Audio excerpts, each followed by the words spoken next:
Hello, everyone. Welcome to the Human SOS Show. I used to say hello, LinkedIn, but nowadays we are live on LinkedIn and Facebook as well as YouTube. So hopefully we got folks joining us from all different areas.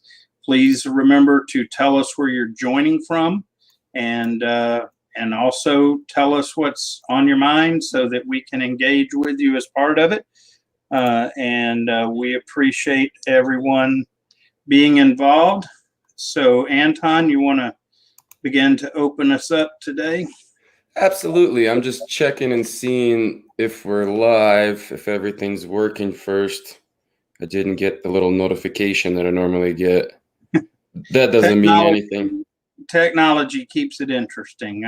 There we are. Okay. I just want to share this on my own profile real quick because I figured out that sharing is better than going live on both of our channels because we actually get better reach that way. More audience gets to see our show if I share, what you post instead of going directly live.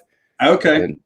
Yeah, so just change it up because all we try to do is we try to expand our reach as much as we can because what are we talking about here? What is the show all about? I don't do a good job of talking about why we're here, but Human SOS stands for Human Sustainability Organizational System.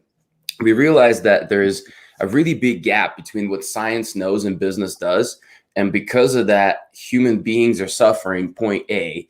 But point B is that there's a ton of competitive advantage that companies are leaving, and they're not taking advantage of because they don't understand how to really manage people from a human operating standpoint, right? It's not just our health. Yes, health is important, but there's other things that impact human operating system outside of health.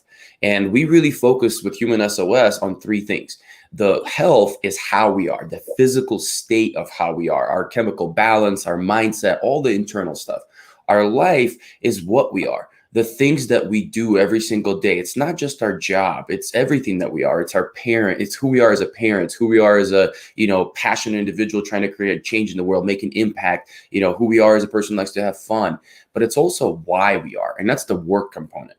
And when we look at all three of those things, we can truly open up human potential and combat against the stressors that we face in the world. So we've really expanded the idea of what stress management means. And we really unite those three things to help people holistically because we're not one person at home and one person at work that we can just kind of divide and help this person here and this person here. It's one human being. But today we're talking about values. We're discussing values and talking about ultimately how to set them, but also what, why they're important, how they connect to stress. You can see the agenda here Kevin got popped up. First, we'll talk about our HR news of the week. We'll talk about putting humanity back into HR, specifically talking about putting a positive spin on PIP or positive PEP into a PIP, a performance improvement plan, if you're not familiar with the term. Then we'll talk about what are values and how do they connect to stress. We'll talk about establishing your values. We'll discuss team versus personal values, and then ultimately how to live those values. Any shout outs before we get started, Kev? No, not yet. Not yet. Reminded everyone to let us know where you're joining from. Even if you're not going to comment, it's just nice to know you're there. And if you can, if we say something or offer something of value, be sure to hit the reaction button, like or whatever is appropriate. And so we'll moving on. So jumping into the article, this is when it's talking about just changing PIPs, right? And I've done a good amount of PIPs in my life, and I worked in a place where they were considered a way to push people out. They were something that was a paper trail that allowed me to ultimately fire an employee, that if labor laws came after me after that, I could show them, here's the PIP, they signed it, they knew it, they failed it, now they're justified to be fired. And that is unfortunately a really poor way of thinking it, because that's not a performance improvement plan. That's an exit strategy that you're just trying to get out. And something was told to me a really long time ago when I started this. And before I ever did my first PIP, a great mentor of mine said, Anton, team members can fail, but if a team member fails on a PIP, that's your fault. because you have put so much more oversight, so much more time into investing into this team member. And if they're not successful, you're doing something wrong. You're not connecting to them on the proper level. You're not taking the right coaching approach. You're not figuring out what their strengths are. You're not finding changes for them that are necessary. There's so many different things that I could be doing wrong as a leader. And to me, that changed the PAP. I could no longer look at a PAP as an exit strategy, because then everybody would be a reflection of me being a failure as a leader. So I always treated PAPs as, all it means is I'm going to invest a whole lot more time into this individual than I ever have before. Or if I'm on the upline further up, it's not my direct support, it's somebody that's further down, then I'm going to invest a ton more time into their manager that's going to invest more time into their, to the employee. But ultimately, one way or another, I'm paying attention to this situation a whole lot more than I did before. And if I'm an effective leader, I better move that needle in the right direction. Any opening thoughts about PAPs, Kev? Yeah, I mean, I think one of the problems that most have with PIPs is the negative impression that it is a punishment, it is a slap at somebody. And I think that's unfortunate, because it shouldn't be. It should be an opportunity to help our team members perform and improve in their performance. It is not just again, it's not a slap at anybody. It's not a negative thing. If now, this is assuming we're genuinely concerned about our folks, and we really are being a leader and not a manager. So yeah, look at it. This is to help people. It's not to hurt them, or it should be. Absolutely. So like yesterday, I was talking about HR. I was doing an interview and talking about HR, and really, it kind of dawned on me. And in a very simple way, the change from HR in the past is we went from compliance to potential. And this is why the PAP has to change. If you keep looking at PAPs as exit strategies and these negative documentations, it's just compliance. You're just trying to get the bad eggs out, hit your basic KPIs. But if you don't start looking at performance improvement plan as an opportunity to truly improve performance versus just do the paperwork to get them out, you're never going to see HR as a potential department, meaning we're driving company and team members to maximal potential that they can be as a united thing. So first thing first, with PAPs, don't procrastinate. You may unwittingly be kind of cementing problematic behavior because you're waiting too long. A lot of times we are nervous as managers, and we're not trained to have some difficult conversations in the modern world, and we will wait too long. And a lot of times the performance slides so far, then it's really, really hard to recover. So usually I want to engage in feedback. I'm not saying put a person on a PIP right away, but engage in feedback, increase how often you're making engagement with that team member or that team member's manager, and then see if it's shifting. If it's not, we need to quickly act and institute a formalized performance improvement plan of some sort. Well, and to your point, I think it's interesting.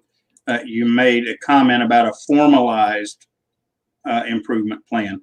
I think a good leader, if they know their folks, have an informal improvement plan in mind all the time, because all of us have room for improvement. And so as a leader, that should be on our mind all the time. If it's not, we've got a bigger problem than just how we've approached the PIP. Absolutely. And it's like it all comes down to the scale of accountability. I've talked about this many times on the show, and kind of remind them, leaders need to be like a volume knob, right? And we need to understand when that volume knob needs to be turned up. When do I need to increase accountability? As soon as I start seeing performance sliding, I'm going to start moving the volume knob up. How much is going to be dependent on how much performance I see based on what I'm doing. If I had a conversation and that simple conversation made the movement, great. That's all it needs to be. I check in a little bit later. But if I have a conversation, there's no movement, then I need to have a different conversation. Then maybe I need to have more frequent conversation. Okay, the needle hasn't moved. Now I need something more formalized to make sure that things are going in the right direction. From there, don't substitute written communication for real-time verbal communication. I see these leaders write out these big old PAPs, multi-page PAPs, and hand them over or send them an email that's worse, and then say, sign this, leave this on my desk. Seriously? Come on, man. Like that's ridiculous. Like that's not leadership. You're afraid of having a coaching conversation because you haven't been taught how to coach properly as a leader. And now that team member has to get something so negative. And when it's portrayed in writing, it's going to be taken way worse because anytime there's negative documentation, it's already bad. But now you don't have that warmth of delivery behind it. Now you don't have the warmth of care factor that you should have as a leader. And all of a sudden, that is a really negative circumstance that ends up happening.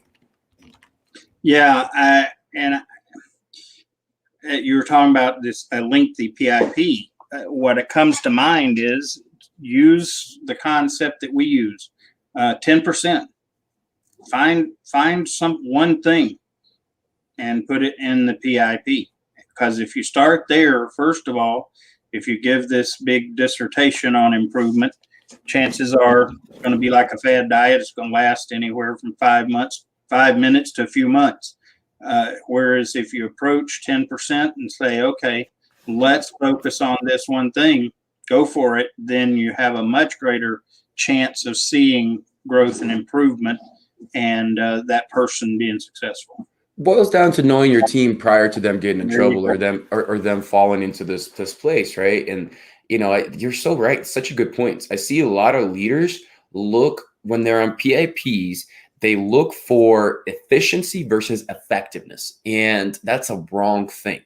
You can get a person doing a whole lot of things efficiently for all the wrong reasons with the wrong outcomes. So kind of what I'm hearing is identify what are the few things that they need to focus on that are going to create the most effect, and then focus on them on creating those outcomes versus just how busy they are. I see this so many times when PIPs happen, all of a sudden team members have to become super busy with a bunch of little BS tasks. And I'm like, all you're doing is you're just making their life harder and making them hate this job even more. When somebody's in a PIP, we as leaders need to find a way to reinstill confidence. That's the reality. Like people need to feel good walking into the door again, feeling like I can do this. I matter. I make a difference. And if all they feel like day after day is they're just doing a whole lot and they're not going anywhere, they're just looking for another job. Before that PIP is over, they may leave anyway. And you're thinking, oh, great, I got rid of a bad egg. No, they could have been a great egg. You just never gave them time to develop and nurture properly because you got them bogged down with a bunch of minutia. Yeah. Welcome, Jeremy. Glad to have you, brother. I appreciate you being around. Jeremy's one of our regulars. What's up, bro? Replace your disciplinary forms with the same day summary. And I like that one. Same day summary is something that people use, and it's just a recap email where it's something that's very brief, high level, but the most important things, to your point, Kev, the most important 10% focused things that team needs to accomplish that they discussed on. And this is not a conversation. You're not giving feedback in the summary. You're not doing anything, but here's what we talked about. Here's what you're committed to. Here's our expectations. Done, send. That's it. Every time going through these crazy documentations, it's a problem. But here's the red flag, right? People are going, well, if labor law comes in and I don't have it documented, same day summaries. I was reading an article from a lawyer, labor law lawyer, and he was saying, if you have that documented and you have those emails saved, that counts as your documentation for it. So don't feel like it has to be this formal thing that they have to sign every time and it has to be this heavy weight on their shoulders when they're walking out of the door. Yeah, I am a real advocate for email. It is a great tool because along with communicating, providing information, it gives historical record, and in many cases it is, especially if we have some indication of it delivery, it is just the same as filling out all these forms and stuff, and it's much more efficient. So definitely. You're muted there, brother. I was coughing and then I forgot to re-unmute. Emphasize feed forward versus feedback. Feed forward, I believe it's Marshall Goldsmith that came up with the term. And this is a little bit of the psychological approach. Mm-hmm. And the word feedback is just a negative connotation. A lot of people, as much as we try to say feedback is a gift and we try to train people to accept it, the reality is most people don't have the natural fortitude that to take feedback and not be hurt, especially when they heard the word feedback. Right away, the hairs in the back of your neck kind of go up and go, So the word feed forward is more focused on growth, right? Feedback Yeah. is oftentimes punishment or something negative. Feed forward is more looking at growth. Yeah, feedback has connotation same as we got to talk. That's never received well. Yeah, exactly. And don't treat a PAP as a magic pill, right? A lot of times I see people do this, they do the paperwork, they do the check the boxes, but they don't do the investment into the team member. And that's what I opened up with. You as a manager need to be responsible and have it look as a reflection on you. If a team member fails on a performance improvement plan while they're under your oversight, that is not the team member's fault. That is your job as a leader. You failed. Now, could they have done more things wrong? Yes. I'm not going to say that they had no involvement in it, but you need to see majority of ownership in it. And you will treat things differently when you look at performance improvement plan failures as a failure on your part first and foremost. Yeah, to me, a formal PIP should be last resort, kind of like personal protective equipment. If you can't deal with the problem and eliminate hazard, you put on personal protective equipment. PIP is in a form. If you're formalizing it, at that point, something has been a problem leading up to that point. Because if you are helping your team grow and improve along the way, PIPs as a formal piece should become rare. Welcome, Constantino from Missouri. All right. Missouri. My sister went to school in Missouri. I think she lived in like Chesterfield or something like that. All right, let's move on. Next one. So we'll get into the presentation. So what are values and how do they connect to stress? All right, Kev, talk to me about what are values. You are our subject matter on leadership and really vision, mission, values. Like that's your strength. That's your bread and butter. So talk to me about what are values and why do people confuse beliefs and values so much? Well, values is for especially, personal values are the essential core components that we will not move on. Okay. And we need to go through that process because a lot of times we call something a value when it's really more of a tradition. It's the way it's been doing and we're comfortable with it, but is it really a value? So you boil down and find that essential value first, and then you do the same process with your organization. Now, one of the key things is you need to have your personal values understood first, because if your personal values conflict with your organizational values, you just put your stress meter, pegged it right out of range. And so, yeah, values are the things that, for example, some of the common values we talk about is honesty, integrity, different things like that. But even in those, be mindful of how you communicate them.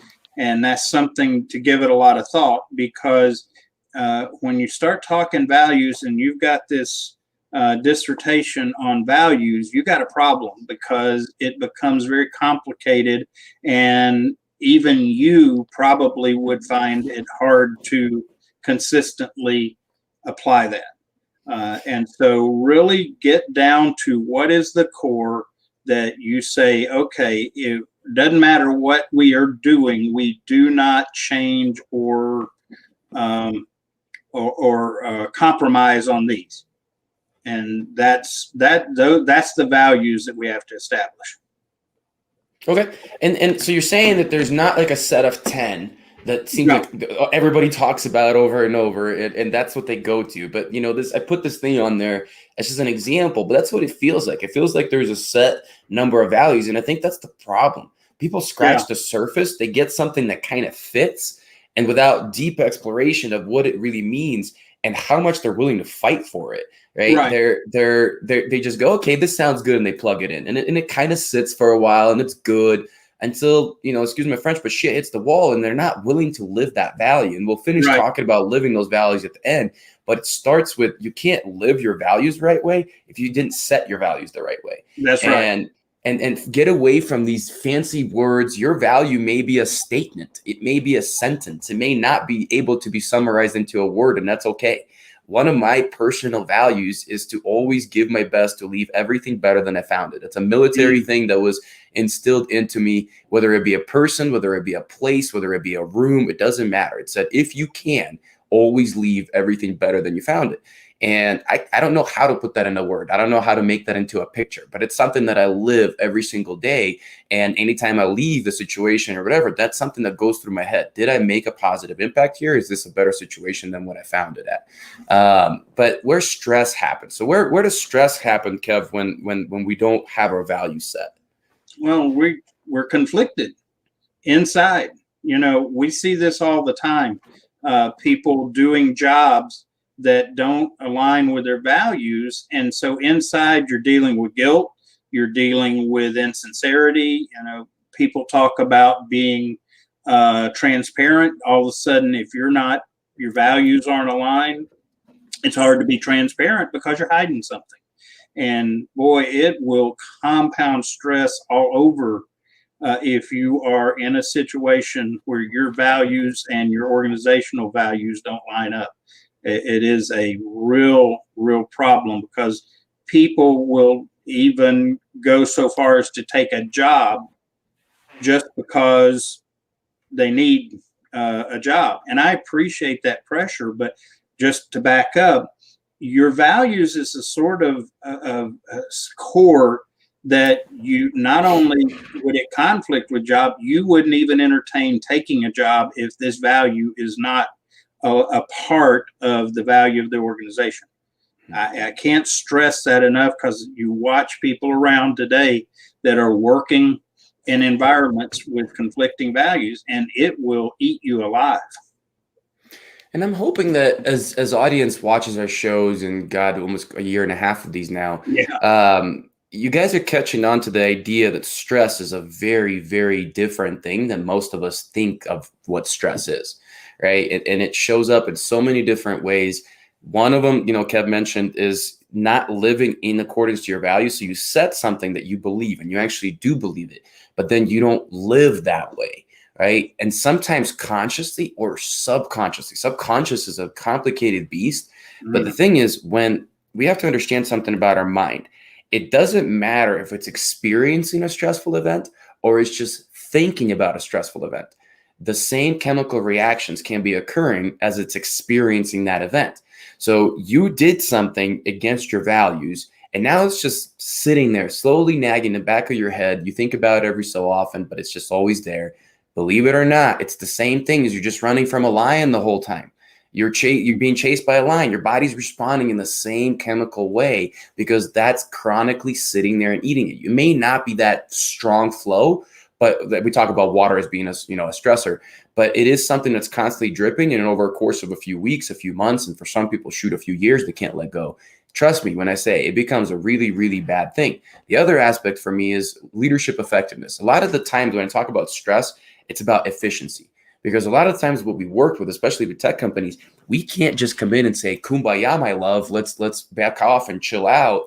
No, these people are expected to perform at a very high level in a stressful environment with deadlines, with all sorts of project management going on, and we can't back off. So we have to teach these people to be more efficient, reduce what can be reduced, fortify what can be fortified, and create that resilience.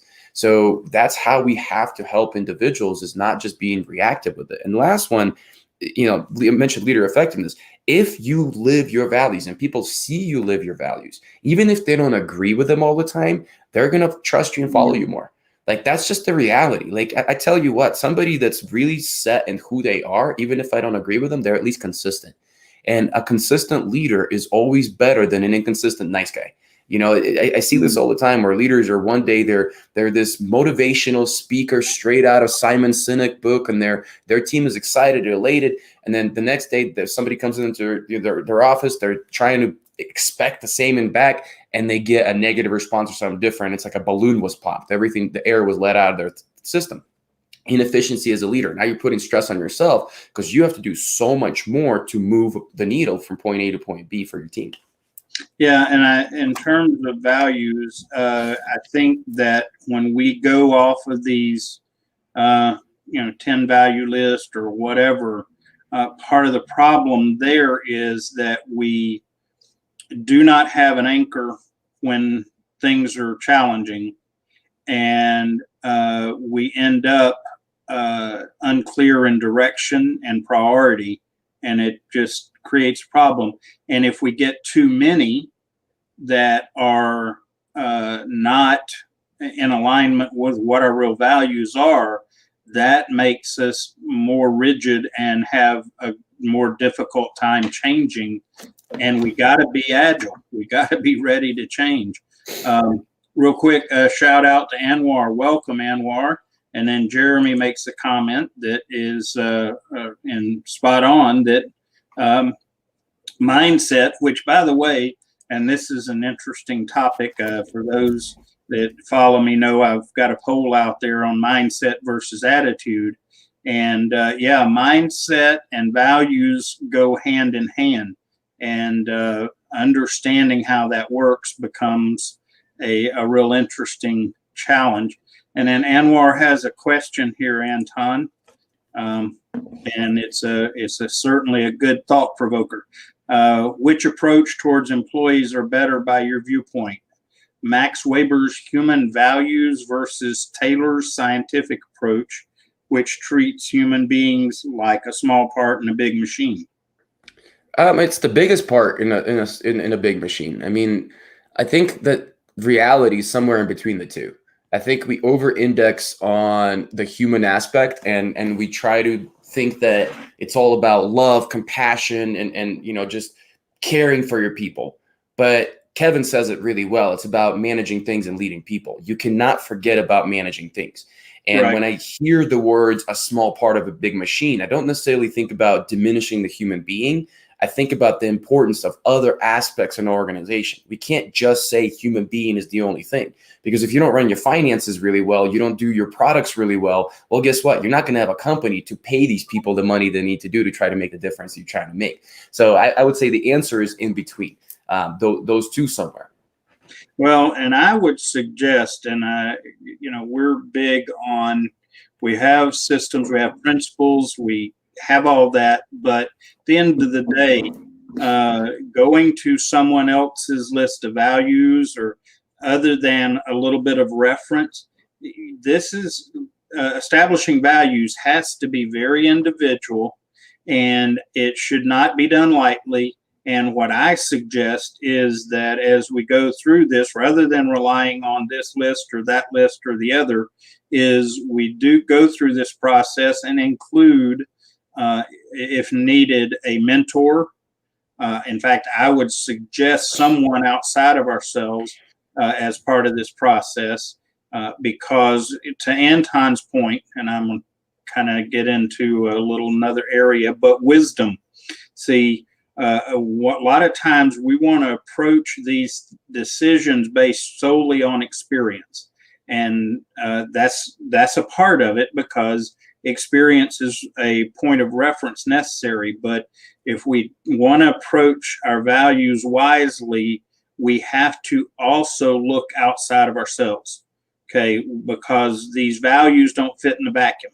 And to the point of being part of a big machine, I'm like Anton, that's kind of dehumanizing, but the reality is we're part of a big organization, and that has to factor as we consider our values and which ones become core or essential. That's why, again, our core or essential values, it should be pretty limited, because those are our anchor. Those are the unchanging.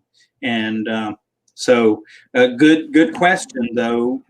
Point of reference, different people have different concepts of values.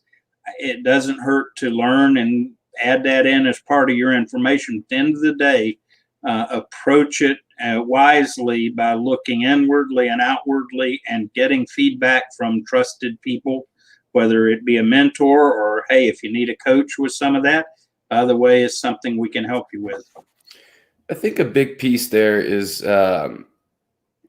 there's no system, right? There's no perfect formula. There's no right answer for everybody. And we Mm-hmm. tend to want to do that as leaders sometimes and dive into it and say, okay, this is exactly what we're going to do. I think the best thing to do is to figure out your company, figure out your team, figure out your culture, figure out what you want it to be. And then use some help with people like Kevin, who's really good at this, and help them navigate the conversation to where your people feel like this represents us, but it also represents what the company's focusing on and those kind of things, and then live that and then work on it and massage it versus what I see a lot of companies do is one leader comes in and, they're jumping on this set of values, this system, this process. Another leader comes in, they're jumping to this system, this process. Well, culture takes multiple years to set, guys. So good luck having a culture if you just keep getting your people in a bunch of different directions. You can do all the right training. You can invest a year worth of stuff. But I'm telling you, to truly cement and to truly be able to be replicable over multiple hires, culture takes multiple years. So if you keep going in different directions because you're not willing to, put in the time and do it the right way, that's where you're going to be. Yeah, your values shouldn't change with your leadership. It should be the measure against which you determine leadership. And as an individual, your values should be your litmus test of whether you want to even work for a company or not.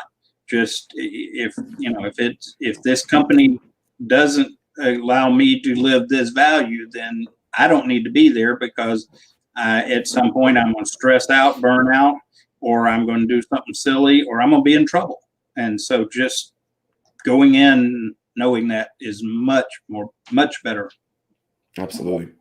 So the next one is going to be establishing your values, right? How do we go about exploring what we care about and then really figuring out what is it that we genuinely consider as a value versus what is a nice to have thing that we care about, right? And that's preference. And that's, what did you say? A preference. A preference. Yeah, exactly. Right. A lot of people confuse values and preferences, and that is a common thing. So don't blame yourself if you do. I've done it myself. If you have like 10 values, you probably, many of those are probably preferences. That's just the reality. And I'm just throwing a number out. I don't have an exact formula of you can only have this many values, 17 minus 17 times 23 is going to be, no, I don't have that. But the reality is, can you actually embed 10 things that you so deeply care in your heart about that you can easily react to, respond to in every situation? Because the reality situation to me, when my values happen, anything that is happening in my time, my brain's doing like a checkbox. Where does this fit? Where does this fit? Where does this fit? Well, if it's got to run through 10 different things, chances are like the moment's already passed. So there should be a few things that you deeply care about, probably 3 to 5. I'm just throwing out some numbers out there, but most likely less than 10. Like just saying, the point is not that many. So how do people go about establishing their values versus their preferences? Well, I think a good starting point is that this is one of those things that you don't do casually. Okay. And one of those things that I suggest that people really disconnect from other stuff for a time, whatever that time is, and then do some real observation. Observe inwardly, observe outwardly, and start saying, okay, if it came down to doing this or not doing this, I am willing to fight for it or even die for it. When it passes that test, that is a real value and really becomes essential. If you're not willing to fight for it and even die for it, so to speak, then I would question, like Anton said, is that a preference or is it a real value? And so, again, it's a process, and it should be approached with some real intention and focus to do that. And again, referring to these other value concepts is not a bad idea, because quite often what we will do is make decision by elimination. We say, well, I don't know, how we dress, is that going to be an essential value to me and my organization? And if it is, then so be it. But if not, you just say, well, that really is a preference. It's not what I'm ready to charge the hill with. So here's the thing, right? Like some people say die for, and that's extreme for some folks to yeah, even consider, right? Are you willing to get fired for it? It's a there you very go. simple way to look at it. Are you willing to get fired for it because it's breaking what you believe, right? And what you Great, truly believe, that great, deep yeah, value.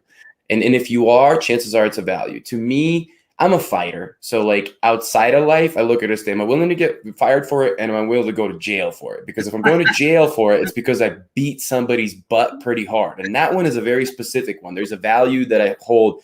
You do not ever put your hands on a woman. Like that is yeah. a value for me that if I see somebody else break, I am going to get involved, and I'm going to get involved in a very violent way, and they're going to regret it for a long time.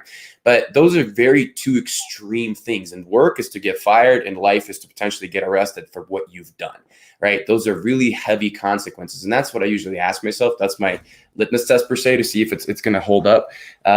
So yeah. Any other advice on how people should establish their value? Any processes that you would recommend? Yeah, and maybe again, I get sometimes get passionate extreme, but um, another way to consider it is what is it that you would give everything else up for, but not that one thing? That is a value. That's a priority. Again, and a value and priority are similar. And one of the little tips that I give people, if you're prioritizing something, you can use this little question and plug information in to find out. If I do or don't do something, whatever that is, in a certain amount of time, will people get broke? I mean, things get broken and people get hurt. Okay, so that's a way of prioritizing. Okay, maybe an application in this case is if I don't do this at my job, will I get fired, and am I willing to accept it? So it's just a process. And let's see, Jeremy has a comment. Says knowing your teammates' struggles and values in junction to your business vision and values helps produce a solution while assisting in the growth of a strong team structure that can better benefit both your team and business. Yes, sir. And I fully agree. And expressing those values openly in interviews as a hiring manager is important, and understanding how those match up to individual values is important. You know, like I was saying, I had an interview yesterday, and one of the values they talked about was transparency, and another one was accountability. And I love that. Like those to me are some of my favorites. Accountability is talked about sometimes, but it's less popular these days because people are afraid of the word. You know, you say the word accountability, people are like, oh, you're going to micromanage. I'm like, no, that's not what these people are saying, because accountability shows that we give a crap about our product. We give a crap about our service. And it's not just about the employee. We also have to care about the customer. We're going to take care of the employee the right way, so then they take care of the customer. But if we're doing all the right things and things are not happening for the customer, that's the other aspect I was talking about, where employee is still a part of a bigger thing. They're not just an island. So we need to realize that everybody really matters in that situation. Well, and frankly, if someone is a leader of themselves, okay, in other words, excellence is a priority. Accountability is not only something you would accept, it's something that you would expect and hope for. Because if the accountability is not there, you're going to suffer in the long run if it's not. Welcome, Bob Ford. Bob, I think, is in Texas these days. Bob and I known each other a while. And so welcome aboard, Bob. Glad to have you. Let's hit the next one. So now we're talking about team versus personal. Kind of led into that with Jeremy's great comment. What is the difference between team versus personal values? Is there a difference? You know, what would you say about those two? Well, they have to be essentially aligned, but I think maybe the flexibility is in how they're delivered. Okay. Okay. for example, if accountability is a value, something you will not give on, then your flexibility for the team is how do we deliver accountability? Okay. And so learning how to mesh the value versus the delivery. And at the end of the day, another reason not to have this laundry list of values is if they've got to mesh. Okay. If they don't mesh, at least most of it, or I would even say if it doesn't mesh all of it, you're inviting going in that you're going to have conflict, internal conflict, probably external conflict that is going to cause stress. And so, real important. One of the books that I suggest people read is Creative Followership by Jimmy Collins, and he promotes a radical concept for job seekers. And I know it's out there on the edge, but I think there is so much wisdom in it. And he talks about interviewing a potential boss. And ideally, before you get into that work situation, you need to talk to the person and find out from them what are their values. Mm-hmm. And if their values completely are not only misaligned, but even contradict with yours, your life expectancy in terms of that job, not literal life expectancy, but how long you're going to be in that job, especially, and be anywhere close to satisfied or productive, is kind of like zero.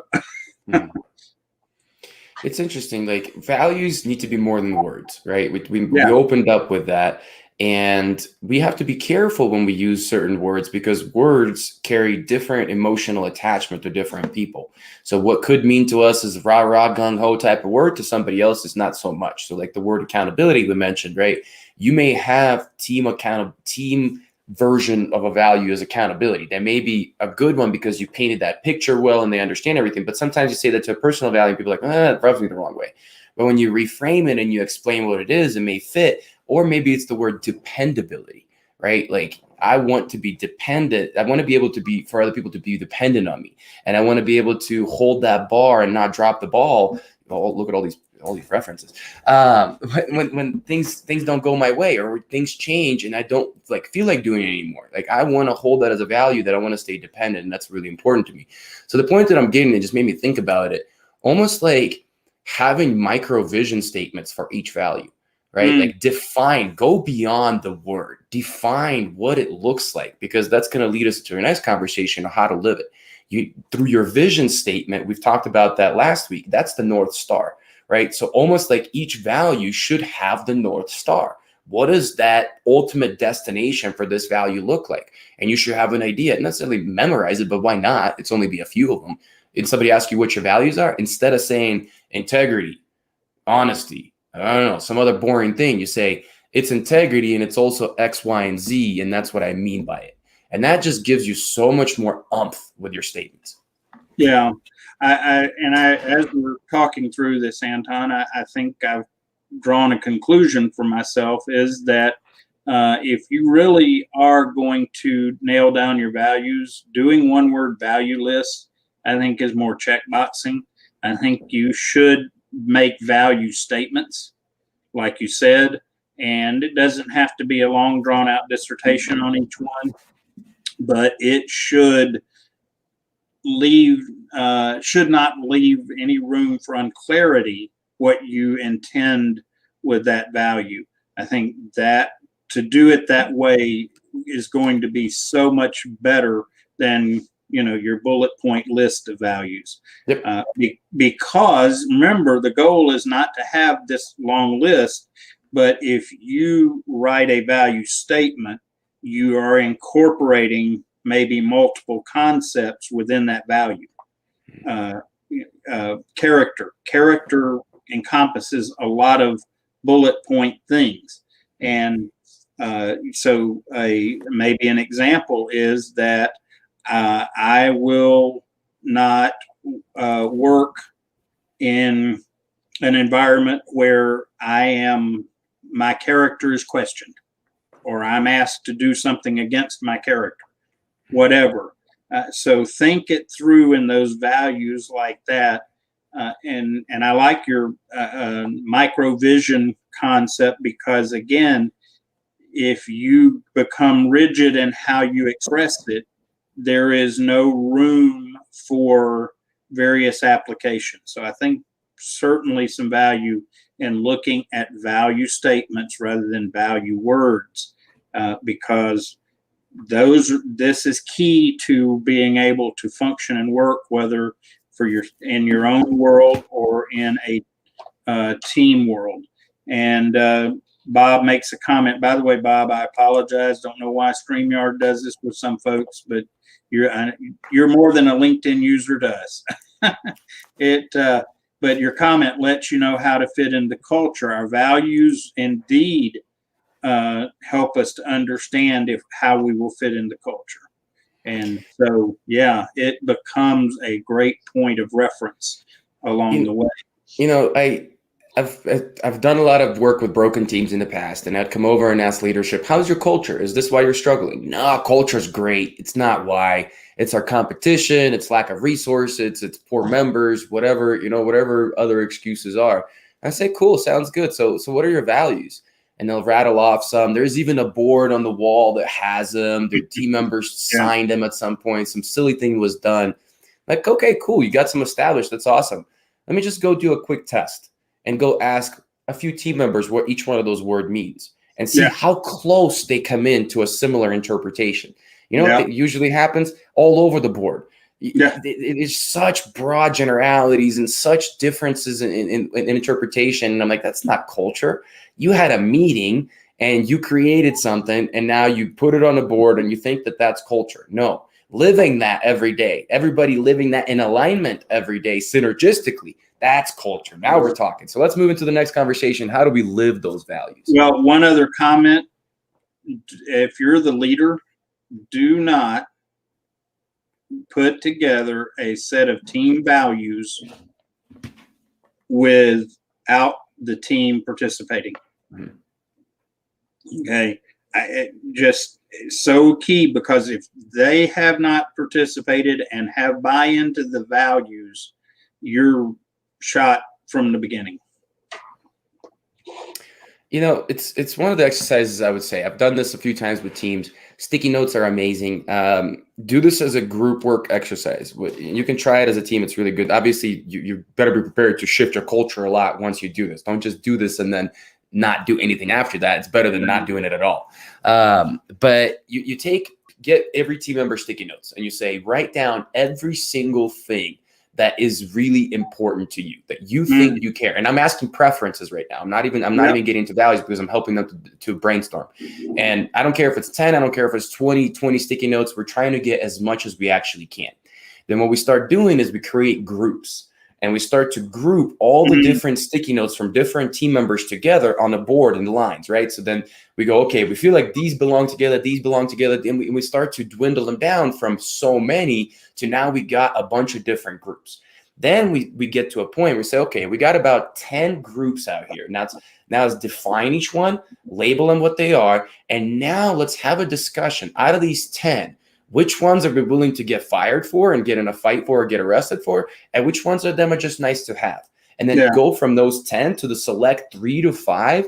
Not everybody's going to agree. You may have to vote on some, and that's okay. But the important part is chances are at least 1 or 2 sticky notes were part of those things for your people. So they may not have voted for their perfect selection within the 10, but they played a role in it. They were involved. They're going to be much more easier bought into those values because they're proud of the process, as Kevin said, versus versus just hearing like, oh, here's this inspirational value. It sounds good because Simon Sinek said it.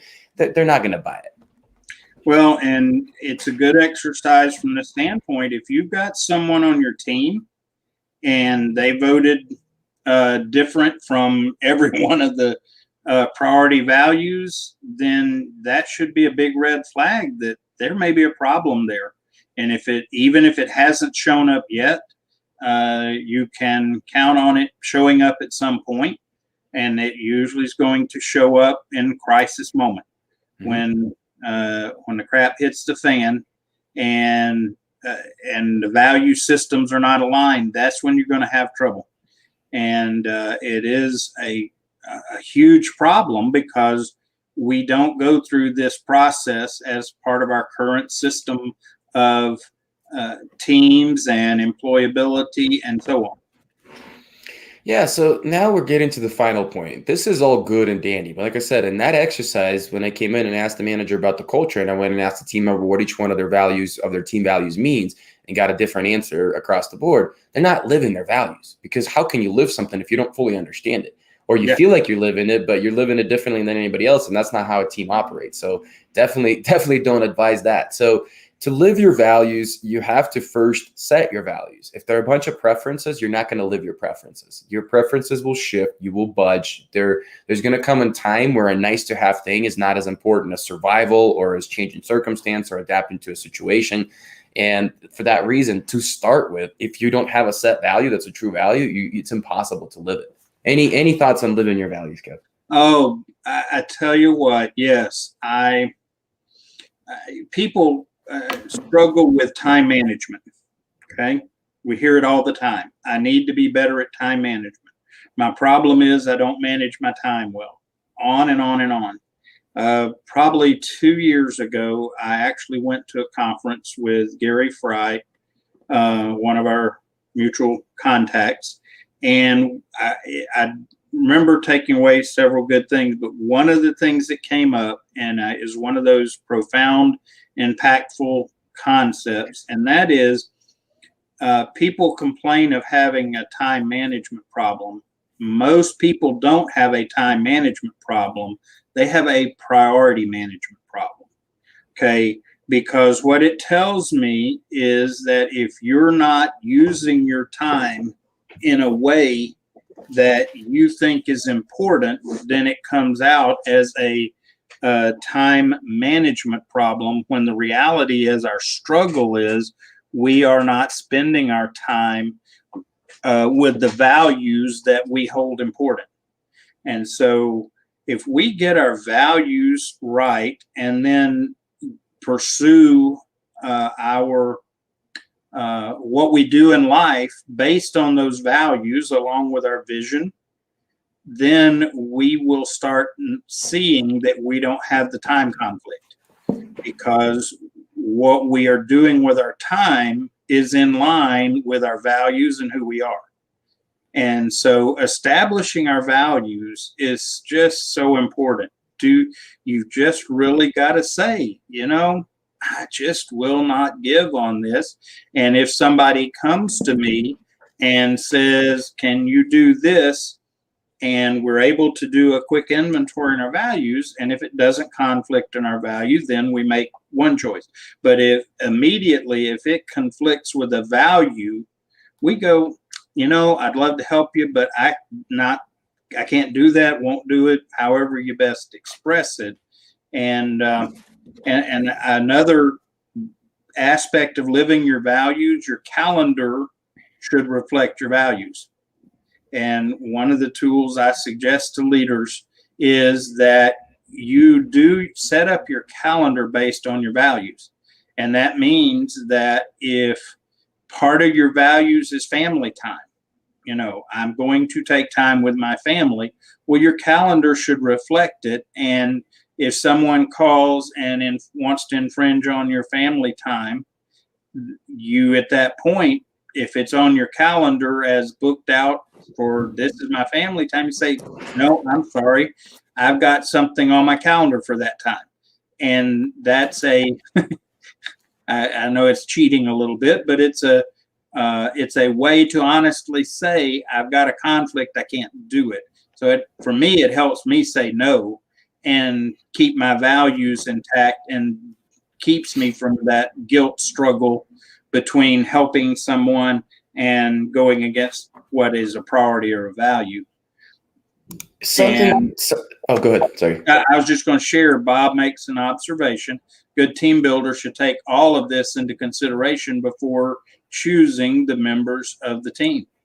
And both ways, right? The team member should consider as Kevin said, the team member should consider the manager's values, while the manager should consider the team member's values, because we know when they unite or as closely aligned as possible, right? They're never going to be 100%, but look at Right. them as two overlapping circles. How much overlap can we create? The greater that percentage of overlap, the greater performance that team is going to have. And that is not just done by words, that's done by clarity. And Yeah. with all the things that we talked about just now, you're spot on, Bob. You know, one thing I would add here is, folks, here's what most people think about values, right? They think that those people that live their values, they did this. I'm just drew a line in the sand. There's this line right here. I'm not crossing this line now. I'm not going to go anywhere. No, that's not how it works, guys.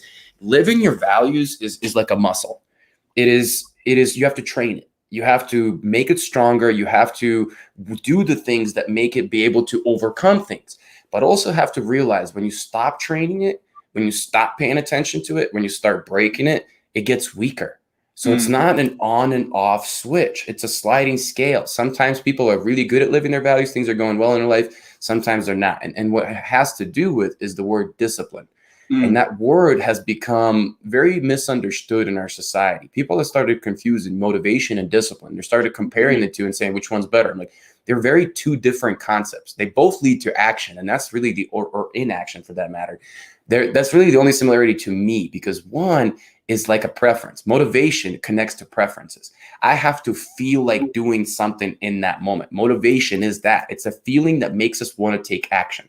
Discipline is action without the feeling.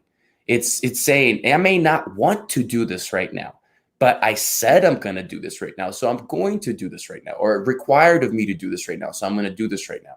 And you need to start looking at values are just discipline. If you're not living your values, you need to look at your discipline overall, because how you do one thing is how you do everything. And chances are there's many repeated occurrences in your life where you break discipline that actually trickles over into your value system. Right. And I will tell you that I share a personal moment where I had to live this, whether I was going to live my value or what was the important value. And in this case, the value was one of my values is that as much as I understand it, I'm going to follow God's will for my life. Okay. And I had a situation work. I was working with guys that were actually friends, and they messed up, but they wanted me to take the blame and change my actions and take away from my family time. And I had to decide, though, because I felt that at this particular moment in that situation, that it was God's will that I submit. And that was hard. It was a great struggle. But as I went through it, I had to follow that value, even though it hurt me. It felt horrible, frustrated me to no end. And once I did that, though, it came out on the other side, and I began to understand why that had to be and why I was led to do so. And I hope that's not offensive to anyone speaking spiritual terms, but it's me, and hope it's not offensive, but it's real. And that's when you really find out what your values are, is when you get clashes in situations in terms of what you have, preference, priorities. That's a real test for what a value is. No, I love it, Kev. Guys, this is really all we got for you today. Thank you all for joining. We're so grateful. Please share our mission of creating humanly sustainable organizational ecosystems, right? And just follow Human SOS, follow the hashtag. We know as it's growing, it fuels us. It helps us to feel like, hey, people do care about what we're talking about. There is a real problem that, we're solving. Go to our website, go to prospectiveforce.com, take our free stress assessment. Yeah.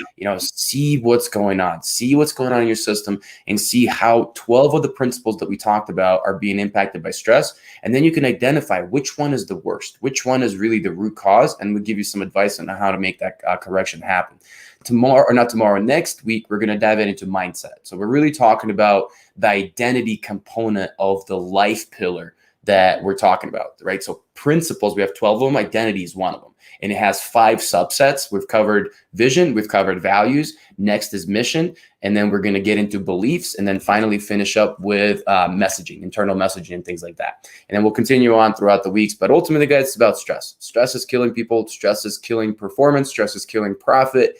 And investing into stress management, any stress management is going to be an investment, but investing into the right kind of stress management that we offer, there's custom tailored to the need of your organization and your team member.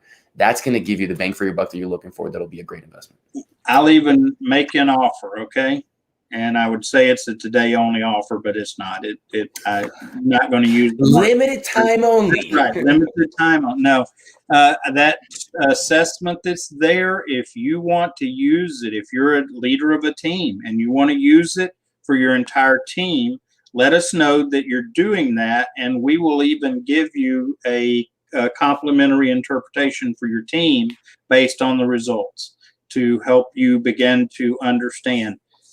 So please go there, try the assessment, and then let us know if you're going to use it with your team. You can email or direct message Anton or I, and then we will follow up with you with an interpretation of the results for your team.